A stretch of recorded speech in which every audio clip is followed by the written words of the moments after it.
Welcome to Mighty Married Moms. Join us at our kitchen table twice a week as the Mighty Married Moms, Debbie, Linda, Wendy, invite spectacular guests to weigh in on staying sexy, vibrant, and healthy, building marriages with soul-satisfying connection, raising happy, healthy, successful kids. Conversations with Mighty Married Moms will bring you closer to the life you really want. Episode 102.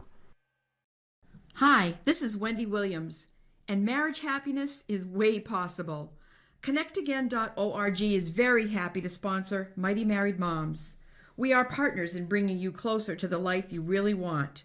Visit us today for marriage boosts at ConnectAgain.org. Hi everyone, welcome back to Mighty Married Moms. We had a fantastic conversation with Denise LaRosa, who is a podcaster, a wife, a mom of two absolutely adorable little girls, and she's got a great website. I strongly recommend that you go check her out at momtalkdenise.com. So thank you for being here with us today. Just to remind you who we are, I'm Debbie Owen from YouCanRaiseGreatKids.com. Linda Tighe from All Well Breaks Loose. And I'm Wendy Williams from ConnectAgain.org. That's right. So tell us, share with our audience a little bit about what you picked up from our conversation with Denise.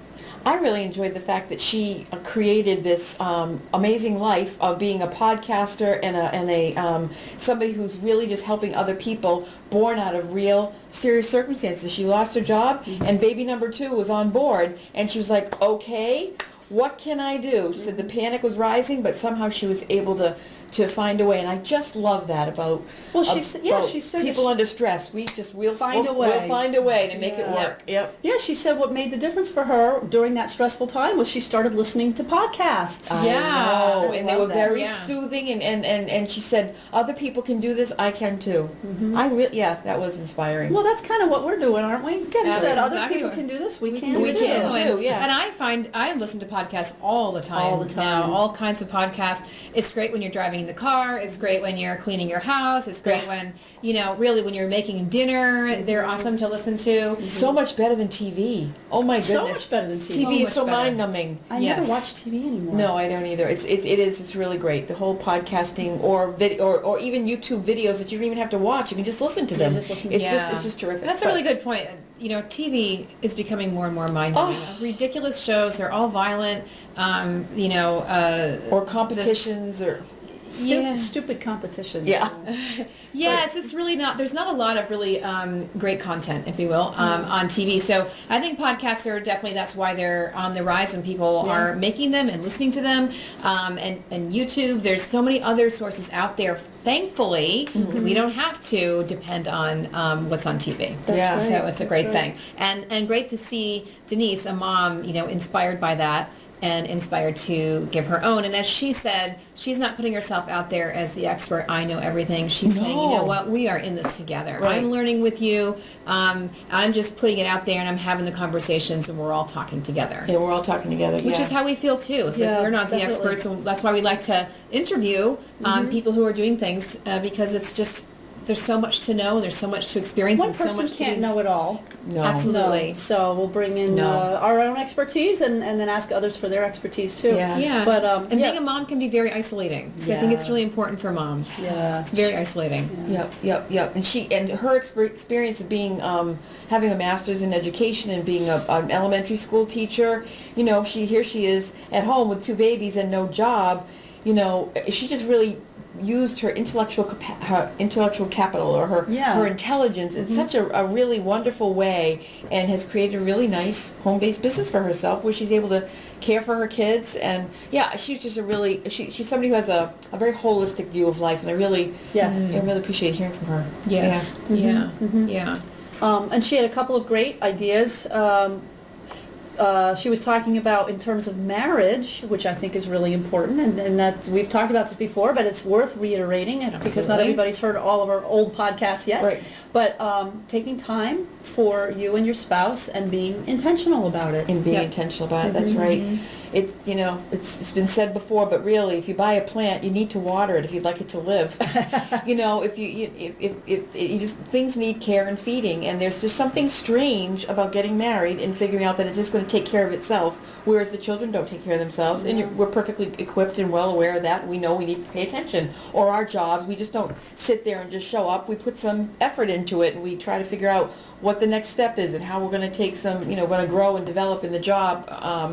But there's just something very interesting about taking that other part of our lives for granted. It's very, very interesting. So the common wisdom out there, but it needs to become more common practice to actually put some time and effort into the other. Pour some generosity into that other person, and because that's all I have control over. I could sit around and wish that my husband's going to pour generously into me, and he does, and he may or may not on a given day, but I know that I can pour into that my husband or into our relationship, and it's gonna come back. There's gonna be some sort of synchronicity and holisticness about that. Holisticness? Is that a word? Yeah, it is now. It It is now. Yeah. Look it up, and my name will be right there. Yeah, holisticness. But that's absolutely true, Wendy. And when I talk to some of my clients, I tell them the same kind of thing, which is you have to give 100% to your partner. Yeah. And you can't, it's not even like a 50-50 or an 80-20. You just have to be willing to give 100%. Right. Now,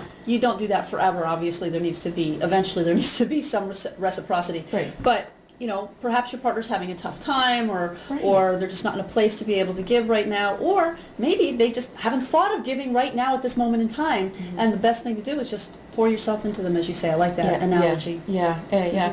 And she gave a great example, I thought, about how her husband says, you know what, time out, I got the girls, they're 3 and 1, you go get your hair done, go get your nails done, whatever it is, take the day, because that's going to fill up your tank, because, 24/7, you're kind of on point here. I get to leave the house and go to my job site or whatever. Yeah. So she gratefully receives that, and then she does the same thing. She goes, the girls, we're going to go on to the down in the basement and play, and let Daddy just be upstairs with his clicker and watch movies. You know what I mean? Because that's what is good for him. That's what fills up his tank. Exactly. So there's that. If we walk around with that kindness for some other person in the world, and who better to be kind to than the person you committed to for life? I think it's a good hedging your bets in a great direction. Yes, Yeah. good direction to go in for sure. We also asked her about taking care of yourself and how important that is as a mom. And I'd love to hear from you, Linda, as our health expert, and just what does it take to take care of yourself? I mean, we talked a little bit with her, but I'd love to hear a little bit more from you too. Yeah, it's one of the first thing that goes. I think we can all agree, right? As women, we're always giving to everybody else, and we don't understand the full value of the importance of taking care of ourselves. And so I find, in my experience, for most moms, one of the first things to go is exercise, and food goes, because your kids don't eat all their food, and I know I did this. This is partly why I was 4 sizes larger than I am now. You eat their leftovers all the time, right? And Can't throw it away. You can't throw it away. Exactly. We got that from our mothers, from that depression mentality of, don't waste your food. But if you are not wasting that food, it's going to go to your waste, as I always like to say, because it's going to go to some waste. Somewhere. Yeah, some waste somewhere. So I would prefer to, I finally figured out, maybe I should stop doing this. Oh my gosh. And it made a huge difference. I mean, it was, I started to lose weight just doing that alone. Dogs like that food too. Dogs like that food. Exactly. It's not going to waste. They can handle it. Yeah. No people food for dogs, Debbie. I don't know. We're going to have a veterinarian on soon. There you go. And then exercise is really important, and I think Debbie's given a great example a few times of her dates with her husband were actually going out for a stroll and putting the babies in the stroller and getting out there and doing that. And it may feel cumbersome, because it really is. Like, you have to pack up all the stuff and the drinks and the diapers and the this and the that, but you get good at it. But it's you do it and you get out there and you go for a walk. Because going for a walk, switching your environment, getting out into nature is essential to your well-being. It is essential to your well-being. You've got to do it. It doesn't mean you have to have a gym membership and go to the gym. There's so many things you can do at home. There's so many things that you can work in with your kids, and they like to see it. As Denise said, you are your child's first educator. So taking care of yourself is maybe one of the most essential educational things you can You're give your modeling that. child, Good point, right? Because yeah. they're going to model that too, and they're going to see that, and they want to see you take care of yourself. They don't want to see a mom who's stressed out all the time and doesn't feel good about her body because she's overweight and she feels tired because she doesn't exercise. You know, you need all these things to have the energy and feel confident about yourself, because that energy that emanates from your body, your children are going to pick up on. And if this is your story, it will become their It will, story. totally. It'll become their story. Yeah. So it's really important for us to do that. So it's just the airplane example, right? You know, put the air mask on yourself before you put on your child. It really applies to every area. Yeah. Of So important. It's so counterintuitive. So every time that counterintuitive. waitress, every time that what do they Flight call it? attendant. Flight attendant. Every time that flight attendant says that, I'm like, really? My 2-year-old, like, okay, and it's just very hard, but it makes perfect sense. Now I can breathe. Now I can pay full attention. But if I'm, struggling to put on that child, but it is counterintuitive. But it really bears out. It bears out. It's just totally. really hard to find the time, and that's the story we tell ourselves. I don't have the time to take care of myself. I don't have the time to go for this walk. I don't have the time to work out. I don't have and you know what? It's a story that you tell yourself. In fact, here's the thing. Do you want to have reasons, or do you want to have results? Ooh, write that And down. Yes. Reasons or results. And you can have excuses or you can have success. And you can't have both. Yep. Right. It's true. So, You have to take responsibility. It is your and responsibility. that's what Denise said too. Yeah. Take responsibility. Take responsibility for yourself. Take a look inside. Totally. Yeah. Yeah. Who is it? Productivity experts or whatever that talk about the fact that we can't be just going all the time. If you really want to be productive, if you really want to get results, you do have to bake in some rest time. Yeah. You do have to bake in some other time that's away from. I remember one of your YouTube videos, Debbie, about helping kids with their homework. 20 minutes of concentration and then 10 minutes of snack time or screen time with their playing cards or playing something, cards. yeah. Just breaking the routine really does help with literally being productive. So if that's your goal, you do have to take breaks. You do have to rest. You do have to eat well. All that stuff. It's actually called the Pomodoro technique, and it is yeah. for being productive, as Wendy was saying. But and I think it's like they recommend 25 minutes of work and then 5 or 10 minutes of break, and then 25 minutes of work and then 5 or 10 minutes of break. And I know a lot of people have tweaks to that, whatever Right. works well for you, or if you're teaching this technique to your kids, whatever their age appropriate concentration and break time is, work that in. Yeah. And the thing is, your brain actually really likes competition. So if it has a goal and something it's trying to do, and it gets excited about it, you can say, okay, I'm going to finish slicing these vegetables in the next 10 minutes. Or you can teach your kid, I'm going to finish all my math in the next 25 minutes, or whatever it is. And then you get a small reward, some sort of a break and a small reward. Maybe it's playing with the dog, maybe it's having a cup of tea, maybe it's walking around the house, whatever it might be. And that's how we are most productive. And it goes back to taking care of ourselves. Yeah. Absolutely. And interesting that you bring that up too, the reward piece of it, because I'm working with a coach right now, and she's really big on everything that you do well, big or small, celebrate. Yep. And the celebrating actually attracts more good things into your life and makes you feel more serene and calm. It makes you feel more focused, and it's extraordinary. And extraordinary for me how awkward it was to do. Like, that's really dumb, and so clearly don't do it, right? I have never thought of it that way. I've never thought, and what a great thing to model for your kids too. So by giving them a reward, a break, go run around, go do whatever you want for a little bit, and we'll get back to more homework later. It's just good skills to teach them, It's a really good way to teach them how to be in the world. Definitely. That's cool. Yeah.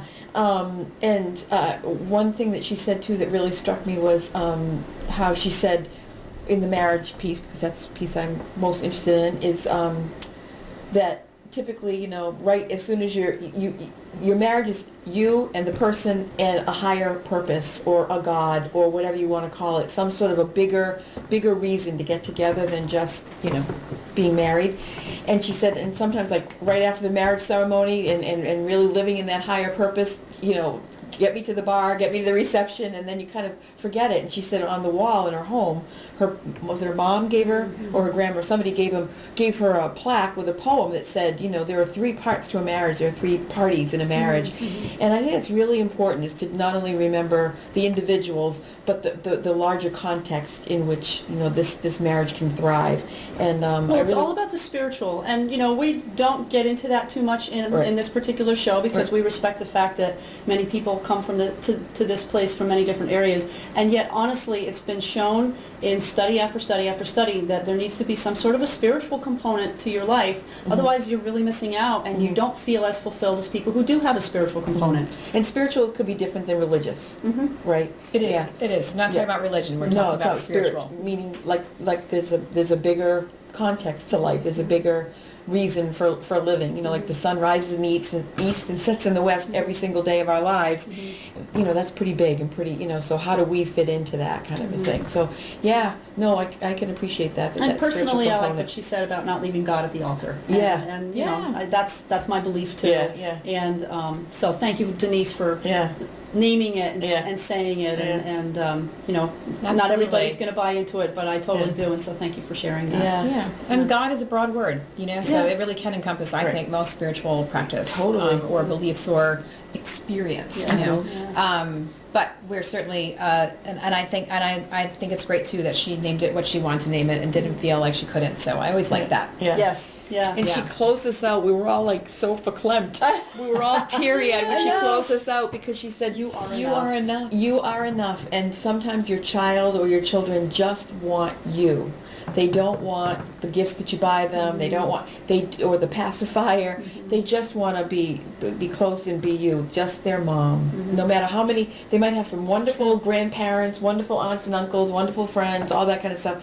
But as a mom or a dad, I imagine there's just no closer relationship, and people just really, children, we all just really want that significance that you have when you have that connection with somebody as important as a parent. Oh, it's so true. I mean, think about how many adults go through their whole lives regretting that they never had the support and the affirmation of one parent or the other, and that lives with them forever. Right. So it's a big hole. Yeah, it's a big hole. Yep. That they always look to fill. So be there. Be there, and don't underestimate it. Don't underestimate it. It's huge. It's huge.